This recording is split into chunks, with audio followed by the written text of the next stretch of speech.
gbogbo èèyàn lẹ ṣe mọ̀ ni tó bá ti kọ́kọ́ ṣáì fún yẹn tó bá ti súnmọ́ kò dẹ́n ṣe gbọ́ ẹṣin kan ló máa ṣe bẹ́ẹ̀ ẹṣin mi máa dúró bí dìdìrín báyìí wàá kàn jókòó ẹ̀ mọ́ wàá kàn gorí ẹ̀ ní ẹṣin ò ní right. ẹṣin wa peaceful.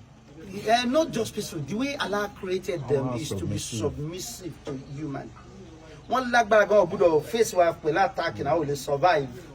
Ufo yẹn tó bá fi gbá ẹ̀ ufo yẹn lè fọ́ ó lè tẹ bonnet mọ́tò. Bọ́lọ̀ ṣe dá wọn ọgọ́ débi pé tó bá dúró báyìí ó mọ̀ rí o but o machine control wọ́n kàn bẹ́lẹ̀ lórí náà ni yá ó dẹ̀ máa gbé e lọ so it is kick you kick his belly ta ọkùn yẹn tó bá ti kick belly ẹ̀ ọkùn yẹn òun kick ẹ̀ tó bá ti kick ẹ̀ onípo move le ó máa move tó bá fẹ́ move yẹn ọkùn yẹn gbọ́dọ̀ lé sórí tó bá kick tó wá fa ọkùn yẹn ó dà ipò tẹ brake ó dẹ̀ tẹ accelerator so nǹkan tó máa ṣe ni pé ó máa ṣe báyìí ó fẹ́ move. You want to move to break it at the same time. Yeah. So if you kick it,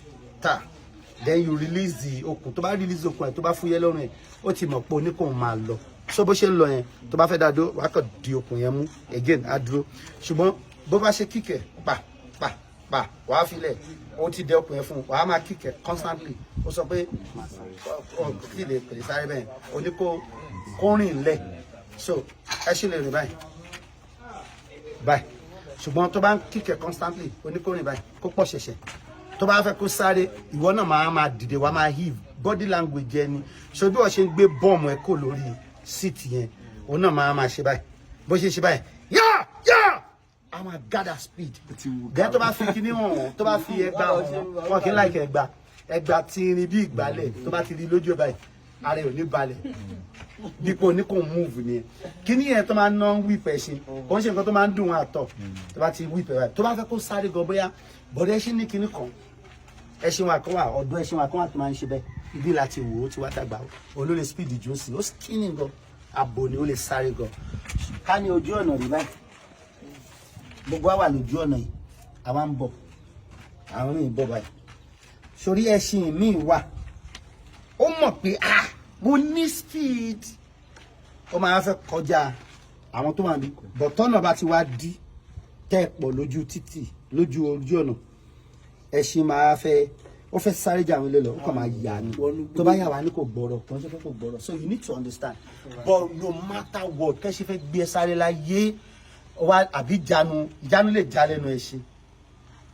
so simple kàn dì mọ́ lọ́rùn sọ́rí tẹ́sí ẹ bá ti kọjá gbogbo àwọn ilé tó ti prove point pé òun lè sáré ju wọn lọ tó ó máa lọ dúró wọ́n dẹ̀ máa mọ̀lé wọ́n máa mọ̀ bí tó sáré lọ wọ́n mọ̀ bí tó ti máa ń jẹun ká ní à ń ṣe fíìmù ń sìnbà ẹṣin tó bá máa ń bẹ̀rù gan tó bá ti yìnbọn bí tó bá ti já bí ó lọ bí tó ti kò dá yín lóhùn ẹ máa lọ mú bí tó ti jẹun ó kàn máa lọ àlọ́ dúró bí a kàn máa jẹun tiẹ̀ ẹ tún lọ mú wa padà lábẹ́ yìí so tẹ́sí bá torí ẹ̀ lóyẹ pé tí ẹ bá wà lójú ogun ẹṣin rẹ lè gbé ẹ lọ létí ẹ bá fara gbọta àfi fara gbọta tó bá gbé lórí ẹ pa ó máa lọ lé ibi tó ti ń fún lóúnjẹ ó máa wá bẹ́ẹ̀ no matter how far ó máa gbé ẹ délé tó bá gbé wọ́n ní sense of navigation ẹ tó bá gbé ẹ sórí ẹṣin tí ẹ bá ní wọn tàbí tẹ́lẹ̀ ẹ gangan rápálá gorí ẹ̀ fúnra ẹ̀. ṣé ẹ wo Melina. na now I just justify points of Korean movies. Do you know those things that Koreans are doing now that you ladies are liking their film like the of a target yẹn town cavalry man ṣe do you know it started from here obìnrin ló dálé ọ̀rọ̀ pọ̀tọ̀ ló dálé ó lọ sí Timbuktu ní Mali ó lọ import ẹ̀sìn gbogbo nǹkan tẹ́ máa ń wọ̀n ní Korean film ó wà ní ọ̀dọ̀ wa ń bí tipẹ́tipẹ́ ẹnìkan àtọ́ ń pè ní gbogbo lọ́dọ̀ wa ó ní ẹrú 6,000 obìnrin ni àwọn obìnrin wa oníṣẹ́ báyìí wọ́n kọ́ yín kọ̀ púpọ̀ especially ẹ̀yin jẹ́ ẹ̀yin wọ́n kọ́ yín ní women liberation wọ́n kọ́ yín ní feminism there has never been a time tí àwọn Áfíríkà ti ìyàwó wọn mọ́lẹ̀ obìnrin náà ni wọ́n lówó láfíríkà bíi tẹ́lẹ̀ táwa bá jẹ́ àgbẹ̀ ẹ̀yin nìna jà tí kàmọ́ bá ti lọ roko ìwọ lọ́lọ́ ta iye tó bá kó jíṣẹ́ fún ni ní iye tó fi jíṣẹ́ fún yóò tún fún ẹ lówó oúnjẹ lé ń bẹ̀ ọkùnrin tó responsible ó tún yọ tiẹ̀ ń bí owó oúnjẹ náà so right from time làwọn ẹ̀ nípa àwọn ìyá wa wọ́n máa ń ní